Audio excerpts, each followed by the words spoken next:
Hello and welcome back. आज का video lecture BA part 1 की छात्राओं के लिए है। पेपर 1 में हम लोग व्यक्तित्व वाले अध्याय के अंतर्गत कुछ सेक्शंस को पूरा कर चुके हैं और कुछ सेक्शंस अभी भी हमारे अधूरे हैं।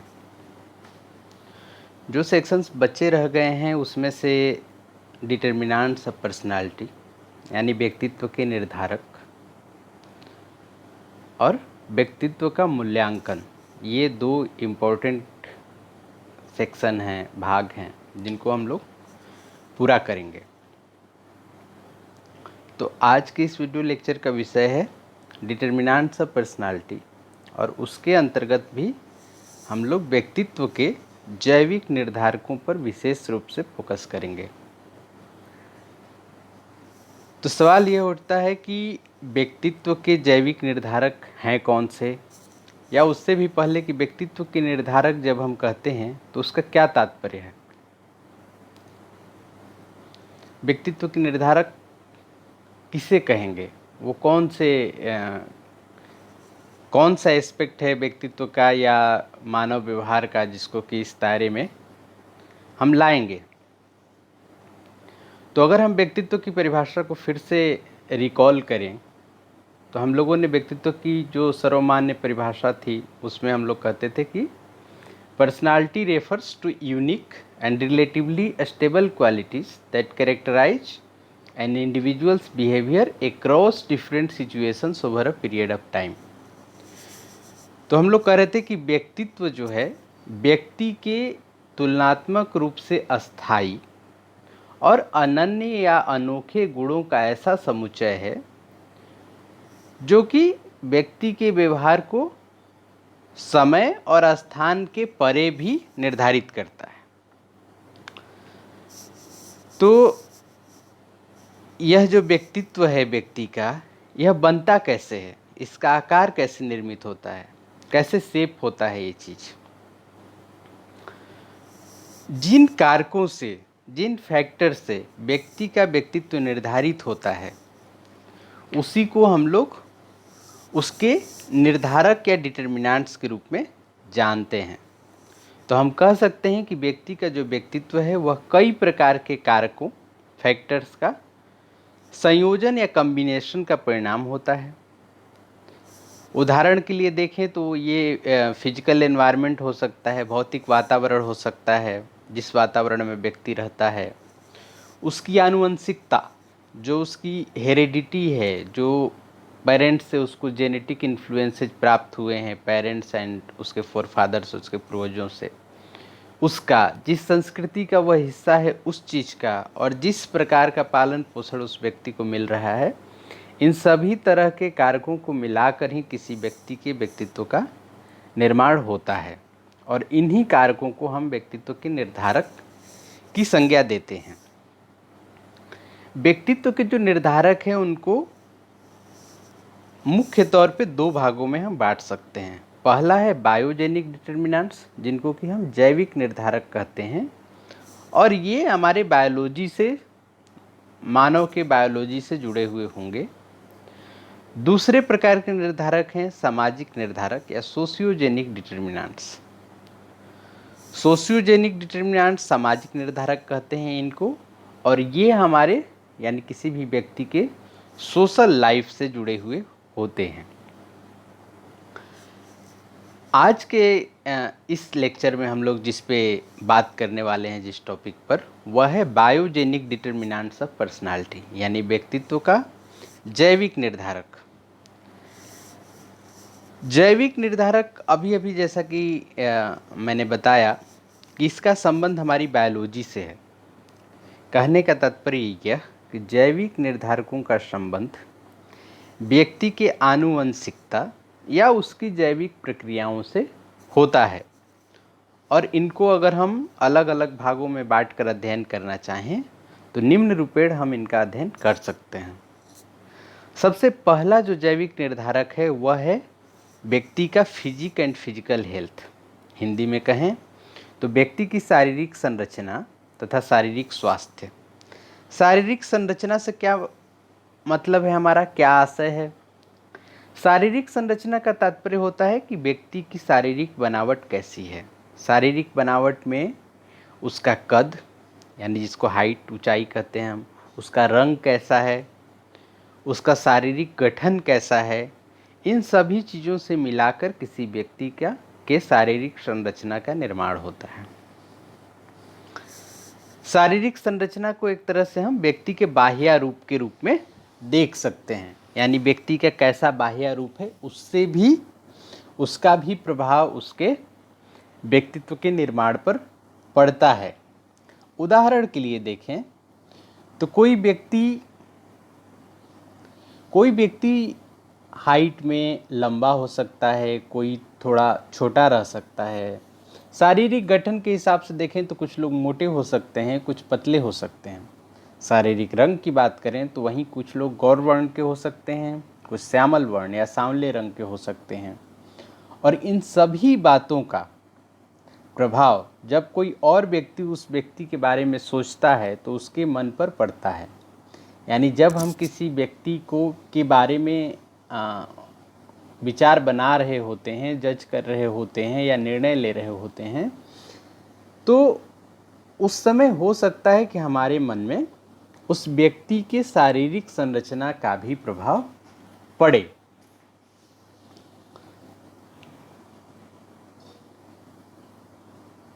और जब दूसरे व्यक्ति उस व्यक्ति के प्रति अपना व्यवहार करते हैं तो इन चीज़ों का प्रभाव व्यक्ति के, यानी जिसकी पर्सनालिटी की संरचना की बात हम कर रहे हैं, उसके आत्मसंप्रत्यय पर भी पड़ता है। यानी और आत्मसंप्रत्यय क्या है? आत्मसंप्रत्यय है किसी भी व्यक्ति का उसके अपने बारे में जो विचार हैं, जो आइडियाज़ हैं। जैसे हर व्यक्ति अपने बारे में कुछ आइडियाज़ रखता है कि हम कैसे दिखते हैं, हम कैसा व्यवहार करते हैं, किस तरह की बौद्धिक क्षमता रखते हैं। ये सब विचार जो हम अपने बारे में रखते हैं ये हमारे आत्मसंप्रत्यय का हिस्सा होते हैं। और शारीरिक संरचना चूँकि दूसरे व्यक्तियों को प्रभावित करती है जब वो हमारे बारे में सोच रहे होते हैं, विचार कर रहे होते हैं, फिर उसी वजह से हम पर भी असर डालती है या हमारे आत्मसंप्रत्यय पर भी उनका असर पड़ता है।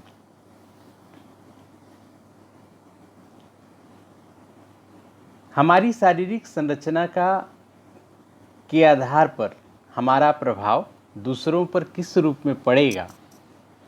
अच्छा प्रभाव पड़ेगा। जैसे फर्स्ट इम्प्रेशन की बात करते हैं हम कि किसी व्यक्ति का फर्स्ट इम्प्रेशन बहुत अच्छा होता है, प्रथम दृष्टया वो बहुत अच्छा लगा, तो फर्स्ट इम्प्रेशन में कहीं ना कहीं व्यक्ति के शारीरिक रूप रंग का भी महत्व है। व्यक्तित्व के इन्हीं शारीरिक कारकों का प्रभाव व्यक्ति के मानसिक या मनोवैज्ञानिक शील गुणों के विकास पर भी पड़ता है। यानी हमारे कई तरह के मानसिक या मनोवैज्ञानिक शील गुण हैं जो जिनके विकास पर हमारे शारीरिक कारकों का भी प्रभाव पड़ता है। उदाहरण के लिए देखते हैं, यदि किसी बच्चे का शारीरिक स्वास्थ्य तथा संरचना आकर्षक होगी तो स्वाभाविक ही है कि उसके प्रति उसके माता पिता, पास पड़ोस के लोग, शिक्षक एवं साथियों का व्यवहार ज़्यादा अनुकूल होगा। और इस तथ्य का प्रभाव कि उसके प्रति बाकी लोगों का व्यवहार अनुकूल है, उस बच्चे के मनोवैज्ञानिक शील गुणों, साइकोलॉजिकल ट्रेट्स जैसे कि फीलिंग ऑफ सुपीरियरिटी, श्रेष्ठता का भाव, आत्मविश्वास, उत्तरदायित्व, सामाजिकता, समय निष्ठा आदि के विकास को तीव्र या धीमा करने के रूप में पड़ सकता है। यानी अगर हमारे प्रति दूसरे लोगों का व्यवहार अनुकूल है तो हम में श्रेष्ठता का भाव आ सकता है, हम अपने को श्रेष्ठ समझ सकते हैं, हमारा आत्मविश्वास बढ़ सकता है, उत्तरदायित्व की भावना भी आएगी। जब आप सेल्फ कॉन्फिडेंट फील करते हैं, आत्मविश्वासी फील करते हैं, तो आप में फीलिंग ऑफ रिस्पॉन्सिबिलिटी भी ज़्यादा होती है। वहीं जिन बच्चों का शारीरिक स्वास्थ्य तथा संरचना आकर्षक नहीं होती है, उनके प्रति साधारणतया यह देखा जाता है कि अन्य लोगों का व्यवहार बहुत सराहनीय नहीं होता, यानी फेवरेबल नहीं होता। जिसकी वजह से ऐसे बच्चों में संभव है कि हीनता का भाव आ जाए, फीलिंग ऑफ इन्फीरियोरिटी आ जाए, या संवेगात्मक रूप से वो अस्थिर हो जाएं, इमोशनली इनस्टेबल हो जाएं, संकोची हो जाएं, लजालू हो जाएं। एक स्वस्थ व्यक्ति में सकारात्मक संवेग या पॉजिटिव इमोशंस की संख्या या पॉजिटिव संवेगों का आवेग ज़्यादा होता है। कहने का तात्पर्य यह कि यदि आप शारीरिक रूप से स्वस्थ हैं तो यह संभव है कि आप में जो सकारात्मक संवेग हैं, उदाहरण के लिए हैप्पीनेस,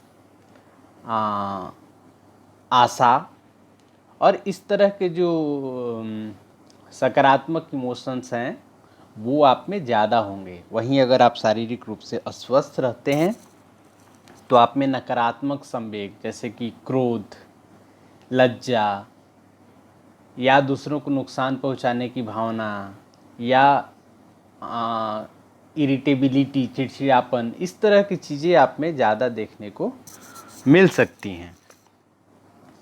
अब हम लोग बात करते हैं हेरेडिटी की। जैविक व्यक्तित्व के जैविक निर्धारकों के क्रम में जो दूसरा निर्धारक हो सकता है वह है किसी व्यक्ति की आनुवंशिकता, हेरेडिटी या जेनेटिक्स। आनुवंशिकता से हमारा तात्पर्य है उन कारकों से जो कि या जिनका निर्धारण गर्भधारण, कंसेप्शन के दौरान हो जाता है, यानी जो हम लोग बायोलॉजिकल रूप से या जेनेटिक रूप से अपने माता पिता से और हमारे माता पिता अपने पूर्वजों से प्राप्त करते हैं, उन जैविक क्रम में प्राप्त गुणों की चर्चा हेरेडिटी के टर्म में की जा सकती है। और ऐसा पाया गया है कि व्यक्ति के जो बहुत सारे गुण हैं वह इन्हीं जेनेटिक फैक्टर से निर्धारित होते हैं या उसके माता पिता से प्रभावित होते हैं, माता पिता की हेरेडिटरी ट्रेट से प्रभावित होते हैं।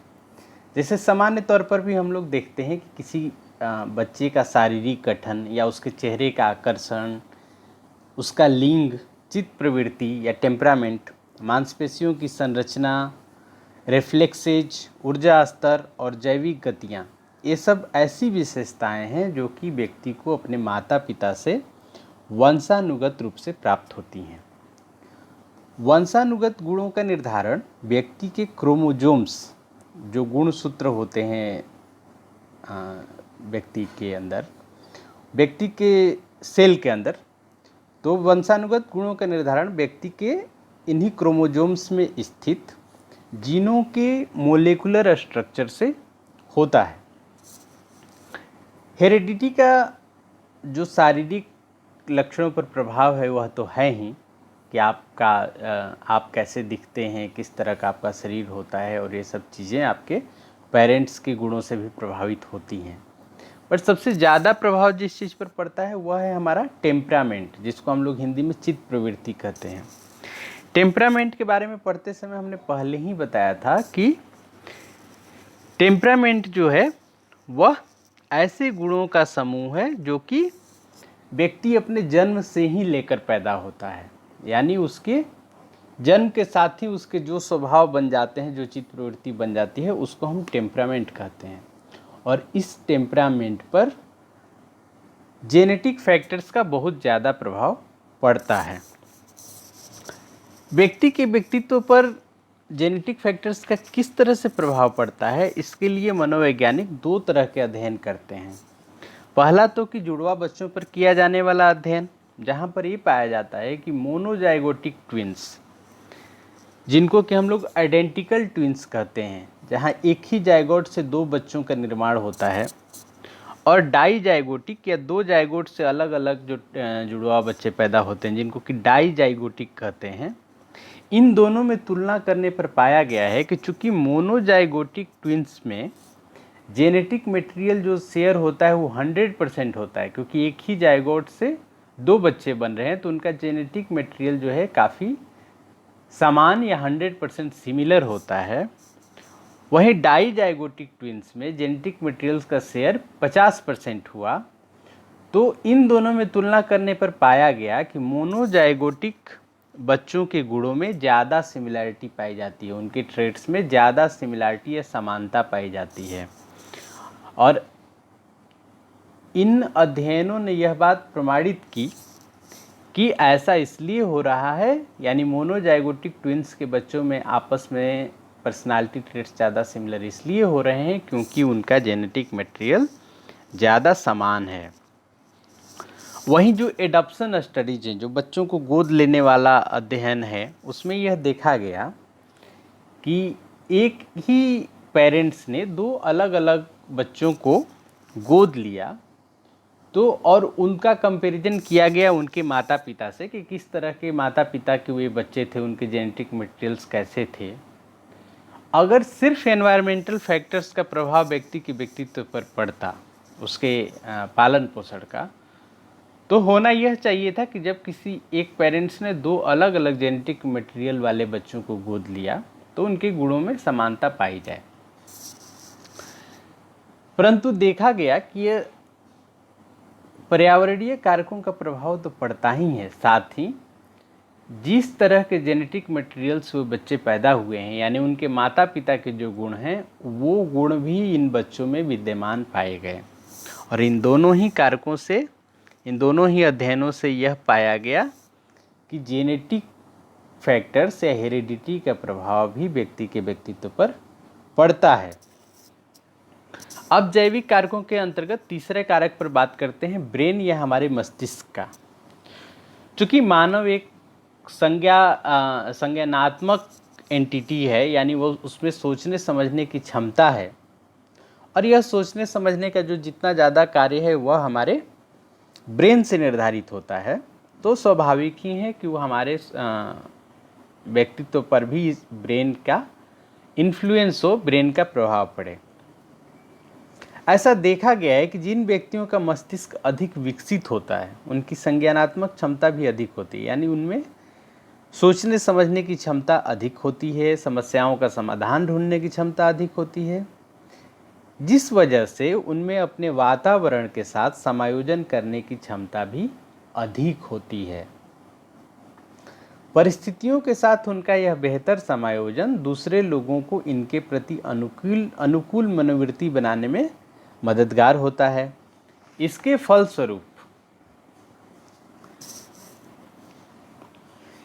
फलस्वरूप ऐसे व्यक्तियों में जो ईगो स्ट्रेंथ है, अहम शक्ति है या आत्मविश्वास, सामयिक स्थिरता जैसे सामाजिक शील गुणों का विकास अधिक होता है।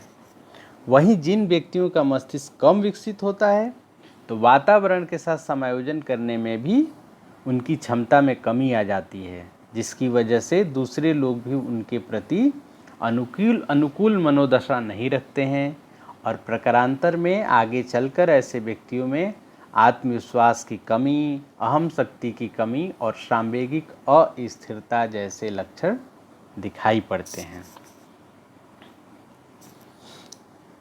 अब हम लोग बात कर लेते हैं अंतःस्रावी ग्रंथियों की, कि इन ग्रंथियों का प्रभाव कैसे हमारे व्यक्तित्व पर पड़ता है।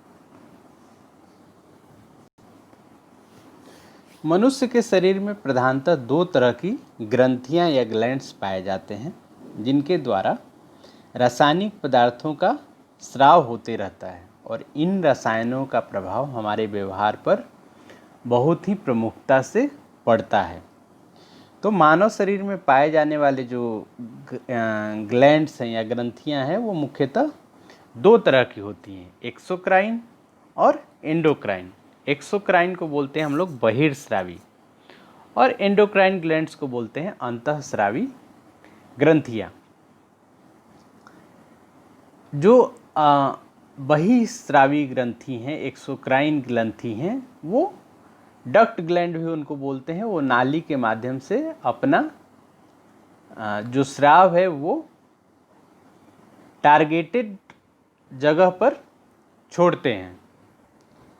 वहीं इंडोक्राइन ग्लैंड्स को नलिका विहीन ग्रंथि भी कहते हैं, और वो अपना जो स्राव है उसको ब्लड में छोड़ते हैं और ब्लड के माध्यम से शरीर के टारगेटेड हिस्सों में पहुंचता है और खून में मिलकर ये जो रासायनिक पदार्थ हैं जिनको कि हम हार्मोन्स कहते हैं, व्यक्ति के व्यक्तित्व के विकास को भी प्रभावित करता है।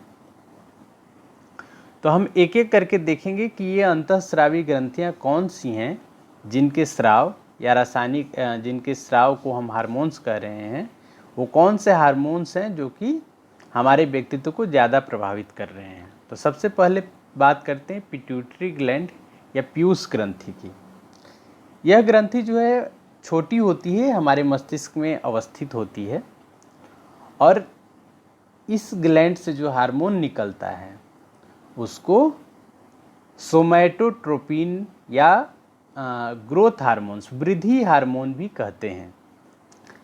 यह क्या करता है, इस हार्मोन का क्या कार्य है?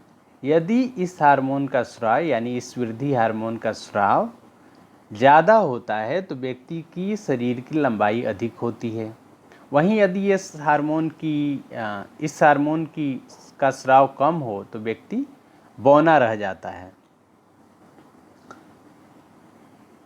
पीयूष ग्रंथि या पिट्यूटरी ग्लैंड से ही एक और हार्मोन निकलता है जिसको हम पिट्यूट्रिन कहते हैं।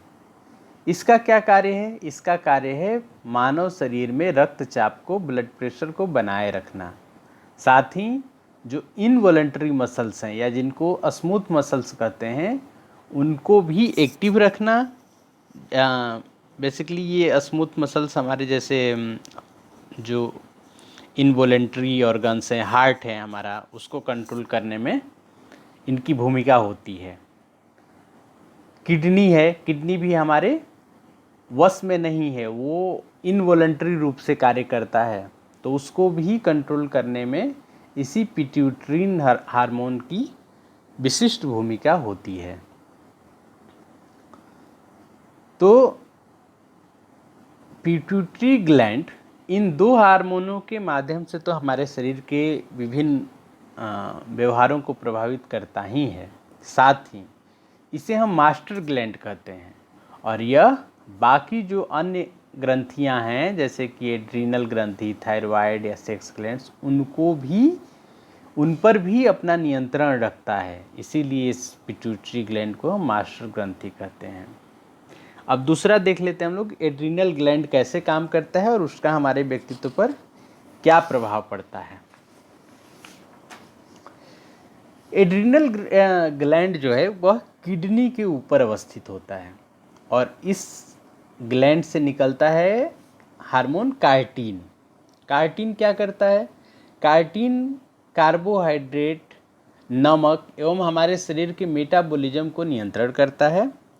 इस हार्मोन की मात्रा में कमी हो जाने से व्यक्ति में थकान, अनिद्रा एवं निष्क्रियता बढ़ जाती है, सुस्ती बढ़ जाती है।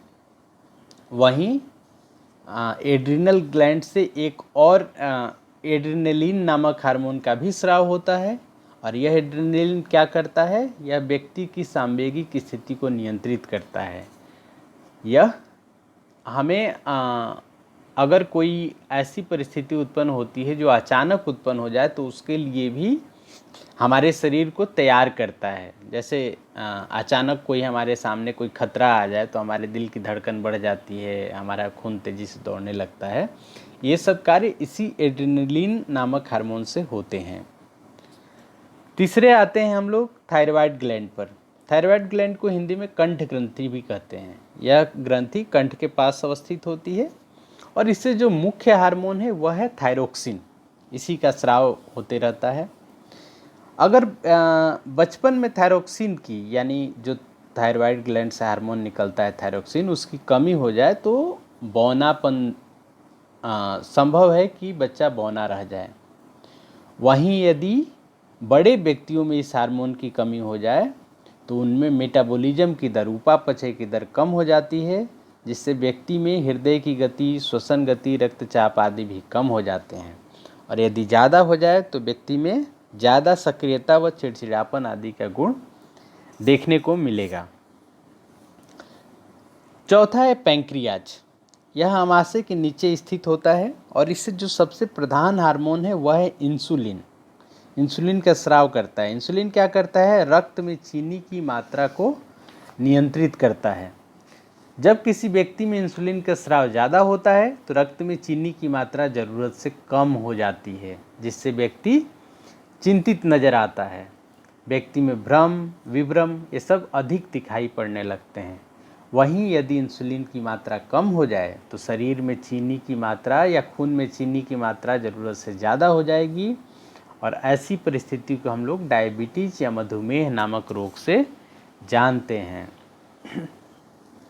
पांचवा है यौन ग्रंथि या सेक्स ग्लैंड। स्त्री और पुरुष दोनों में अलग अलग सेक्स ग्लैंड्स पाए जाते हैं, अलग अलग प्रकार के, और बहुत सारे मानव शरीर में ऐसे शारीरिक लक्षण हैं और मानसिक प्रक्रियाएं हैं जो कि यौन ग्रंथियों से बहुत प्रभावित होती हैं। एग्जाम्पल के लिए पुरुष यौन हार्मोन जो टेस्टोस्टेरोन है द्वारा पुरुषों के प्राथमिक तथा गौण यौन गुण का विकास होता है, यानी primary and secondary sex characteristics. तो वहीं महिलाओं में इसी तरह का प्रभाव महिला यौन हार्मोन प्रोजेस्टेरोन द्वारा पड़ता है। इन सेक्स ग्लैंड्स द्वारा जो हार्मोन्स स्रावित होते हैं, सिक्रीट होते हैं, उनके द्वारा ना सिर्फ हमारे शारीरिक गुणों बल्कि मानसिक गुणों पर भी बहुत प्रभाव पड़ता है। तो अभी तक हमने समझने की कोशिश की कि किस तरह से जो जैविक निर्धारक हैं हमारे पर्सनालिटी को आकार देते हैं और इनका किस तरह से प्रभाव हमारे व्यक्तित्व पर पड़ता है। अगले वीडियो में हम लोग व्यक्तित्व के सामाजिक निर्धारक को समझने का प्रयास करेंगे। आज के लिए इतना ही। धन्यवाद।